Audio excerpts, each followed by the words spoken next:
Recep Qosja ishte një ndër emrat më të njohur të botës akademike në Kosovë dhe të mbahet mend gjatë për mënyrën se si vendosi të largohej nga jeta. Edhe pse shteti detyroi homazhe dhe ceremoni, ai la si amanet që të përcillet vetëm nga familjarët e ngushtë dhe nga askush tjetër.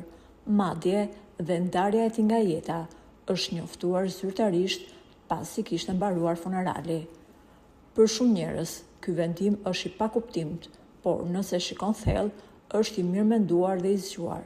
Rexhepi nuk donte që në funeralin e tij të shkonin njerëz hipokrit që e kishin sharë dhe sulmuar sa ishte gjallë. Një shkrim që e ka tronditur jo pak akademikun kur ka qenë gjallë, ka qenë ai i Berat Buzhalës, që e krahasonte me një jashtëqitje. Për arsye etike, ne nuk po e citojmë fiks shkrimin siç e ka shkruar gazetari, i cili shprehet: "Më falni për shprehjen, por Recep Qosja si karakter është një cop jashtëqitje, kurse letërsia e tij është gjithashtu një cop jashtëqitje.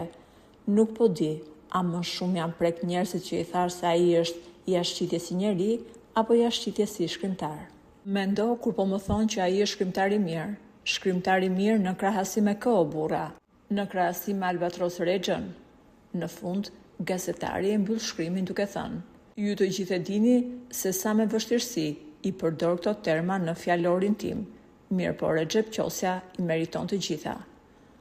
Duke lexuar këtë shkrim, mund të kuptohet qartësisht se akademiku ka bërë zgjedhje më të mirë, duke lënë amanet që të përcillet nga familjarët dhe jo nga çdo njeri që mund të ketë hedhur balt kundër figurës së tij kur ai ka qenë gjallë.